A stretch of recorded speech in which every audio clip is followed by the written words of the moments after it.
Hello everyone, আশা করছি সবাই ভালো আছো। আজকে আমরা আলোচনা করব উইলিয়াম ওর্ডসওয়ার্থের একটি বিখ্যাত কবিতা I wandered lonely as a cloud.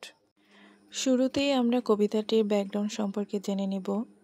William ওর্ডসওয়ার্থ 1802 সালের এপ্রিল মাসে আলসওয়াটারের ধারে তার বোন ডোরোথি ওর্ডসওয়ার্থের সাথে হাঁটতে গিয়েছিলেন, যেটি ইংল্যান্ডের লেক ডিস্ট্রিক্টে অবস্থিত। সেখানে যাবার পরে তার বোন ডোরোথি ওর্ডসওয়ার্থ ড্যাফোডিল ফুলের এক বিশাল শাড়ির সৌন্দর্যে মুগ্ধ হয়ে তার এক্সপিরিয়েন্স তার জার্নালে শেয়ার করেছিলেন। পরে সেখান থেকে ইন্সপায়ার্ড হয়েই উইলিয়াম ওর্ডসওয়ার্থ তার এই বিখ্যাত কবিতাটি লিখেছিলেন।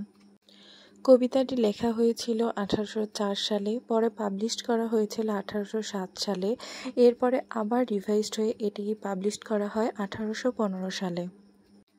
I wandered lonely as a cloud একটি রোমান্টিক পোয়েট্রি, এবং আমরা জানি রোমান্টিক পোয়েট্রির মেইন ফিচার্সগুলোই হলো ইমোশন, ইমাজিনেশন এবং নেচারের দিকে ফোকাস থাকে, এবং এই কবিতাটির ভিতরে এই সবগুলো ফিচার্স বিদ্যমান বলেই এটি রোমান্টিক পোয়েট্রির একটি গ্রেটেস্ট এক্সাম্পল। এবার মূল কবিতায় আসি। I wandered lonely as a cloud. Wandered মানে হলো উদ্দেশ্যহীনভাবে ঘুরে বেড়ানো। তো I wandered lonely as a cloud, আমি একাকী ঘুরে বেড়াচ্ছিলাম মেঘের মতন। That floats on high over vales and hills. Floats মানে ভেসে বেড়ানো, পাহাড় উপত্যকার উপরে অনেক উঁচুতে ভেসে বেড়াচ্ছিল। When all at once I saw a crowd. হঠাৎ আমি একটি দল বা ভিড় দেখতে পেলাম। A host of golden daffodils. অসংখ্য গোল্ডেন ড্যাফোডিলস, অর্থাৎ এখানে অসংখ্য গোল্ডেন ড্যাফোডিলস ফুলের একটি দল দেখতে পেল। Beside the lake, beneath the trees. লেকের পাশে গাছের নিচে। Fluttering and dancing in the bridge.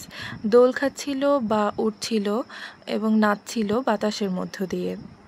এখানে প্রথম স্টাঞ্জাতে কবিটি বোঝাতে চেয়েছেন যে কবি উদ্দেশ্যহীনভাবে পাহাড় উপত্যকার উপরে অনেক উপরে উঁচুতে ঘুরে বেড়াচ্ছিল মেঘের মতন। হঠাৎ সে একটি অসংখ্য গোল্ডেন ড্যাফোডিল ফুলের ভিড় দেখতে বা দল দেখতে পেলেন লেকের পাশে, গাছের নিচে। এগুলো উঠছিল, নাচছিল বাতাসের মধ্য দিয়ে। Continuous as the stars that shine. অবিরামভাবে তারার মতো যেটা জল করে। And twinkle on the milky way, ছায়াপথে মিটমিট করে। They stretched in never ending line, তারা ছড়িয়ে ছিটিয়ে আছে যেন এর কোনো শেষ নেই। Along the margin of a bay. Bay বলতে এখানে লেক বোঝানো হয়েছে, তো লেকের কিনারা ঘেঁষে। এখানে কবি বোঝাতে চেয়েছেন যে যেরকম ছায়াপথের দিকে তারাগুলো মিটমিট করে, জ্বলজ্বল করে যেন এর কোনো শেষ নেই, সেরকমভাবেই এই লেকের কিনারা ঘেঁষে ড্যাফোডিল ফুলগুলো ছড়িয়ে ছিটিয়ে আছে যেন এর কোনো শেষ নেই। 10,000 saw I at a glance. আমি এক পলকে 10,000 দেখলাম। তো এখানে কবি 10,000 বলতে অসংখ্য ড্যাফোডিল ফুলের শাড়িকে বোঝাতে চেয়েছেন, যেটি সে সংখ্যায় প্রকাশ করেছেন। Tossing their heads in sprightly dance, তাদের মাথা উঁচু করে আনন্দের সহিত নাচছিল বা প্রাণবন্ত হয়ে নাচছিল। The waves beside them danced but they outdid the sparkling waves in glee. এখানে the waves beside them danced বলতে যে ঢেউগুলো তাদের পাশেই নাচছিল, but they outdid the sparkling waves in glee. এখানে দে বলতে ড্যাফোডিল ফুলগুলোকে বোঝানো হয়েছে। এই ড্যাফোডিল ফুলের আনন্দগুলো ঢেউয়ের আনন্দগুলোকেও ছাড়িয়ে যাচ্ছিল। A poet could not but be gay in such a jocund company. এখানে বোঝানো হয়েছে যে এরকম একটা আনন্দের সঙ্গী পেয়ে কোনো কবি খুশি না হয়ে পারবে না। I guessed and guest but little thought. I guessed মানে আমি তাকিয়ে থাকলাম, অ্যান্ড গেস্ট তাকিয়েই থাকলাম, বাট লিটল থট এখানে বোঝাতে চেয়েছে যে সামান্য আমি ভাবলাম। What wealth the show to me had ব্রট। কি পরিমাণ সম্পদই না তারা নিয়ে এসেছে আমাকে দেখানোর জন্য। এই স্ট্যান্জায় কবি বোঝাতে চেয়েছে ড্যাফোডিল ফুলের পাশেই ঢেউগুলো নাচছিল, বাট তাদের এই আনন্দের কাছে, তাদের যে মনোরম পরিবেশ, এইগুলোর কাছে এই ঢেউগুলোর আনন্দ কোনো কিছুই না। আর এত সুন্দর একটা মনোরম পরিবেশ পেয়ে কোনো কবি খুশি না হয়ে থাকতে পারবে না। সে একদৃষ্টিতেই তাকিয়েছিল এবং ভাবল যে কি পরিমাণে সম্পদ বা ঐশ্বর্যই না তারা নিয়ে এসেছে তাকে দেখানোর জন্য, এবং সে এই মনোরম পরিবেশ দেখে অনেক বেশি খুশিও হয়ে গিয়েছিল। For oft when on my couch I lie, এখানে অফট মানে অফেন, অফেনের সংক্ষিপ্ত রূপ।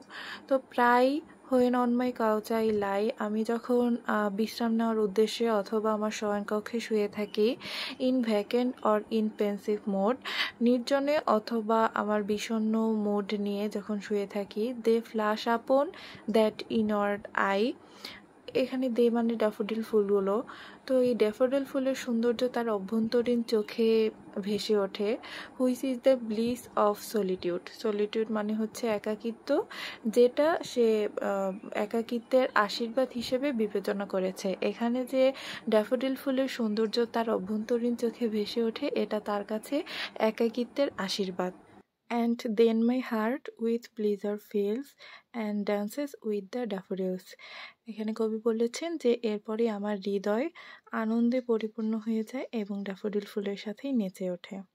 এই স্ট্যান্জায় কবি বলেছেন যে প্রায় যখন সে তার শয়নকক্ষে শুয়ে থাকে নির্জনে অথবা বিষণ্ণ মনে, তখনই সে তার অভ্যন্তরীণ চোখ দিয়ে ওই ড্যাফোডিল ফুলের সৌন্দর্যগুলো দেখতে পান, যা তার অভ্যন্তরীণ চোখে ভেসে ওঠে, এবং এটাকে সে তার একাকিত্বের আশীর্বাদ হিসেবেই মনে করে। কারণ যখন সে এই ড্যাফোডিল ফুলের সৌন্দর্যগুলো উপভোগ করেন তার অভ্যন্তরীণ চোখ দিয়ে, তখন সে তার তার হৃদয় আনন্দে পরিপূর্ণ হয়ে যায় এবং ড্যাফোডিল ফুলের সাথেই নেচে ওঠে। এবার আমরা কবিতাটির থিম নিয়ে আলোচনা করব। উইলিয়াম ওর্সথোর তার এই কবিতায় সে বিভিন্নভাবে ড্যাফোডিল ফুলের সৌন্দর্য তুলে ধরেছেন। এই কবিতায় মেইন থিমগুলো হচ্ছে nature's beauty and power, solitude and memory, imagination and emotion. William ওর্সথোর তার এই কবিতায় দেখিয়েছেন যে নেচার শুধুমাত্র সিনারি নয়, এটাকে তিনি লিভিং ফোর্স হিসেবে বিবেচনা করেছেন। Nature has emotional and spiritual power over humans, নেচারকে সে পাওয়ারফুল হিসাবে প্রেজেন্ট করেছেন।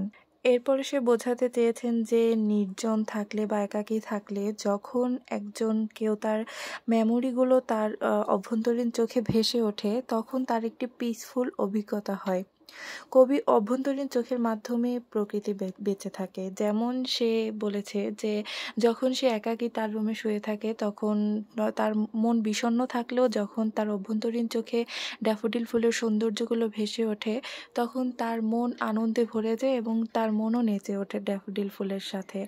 উইলিয়াম ওর্সথোর এই কবিতায় তুলে ধরেছেন যে কিভাবে ইমাজিনেশন এবং ইমোশন প্রকৃতির সাথে আমাদের কানেকশনকে গভীর করতে একত্রে কাজ করে।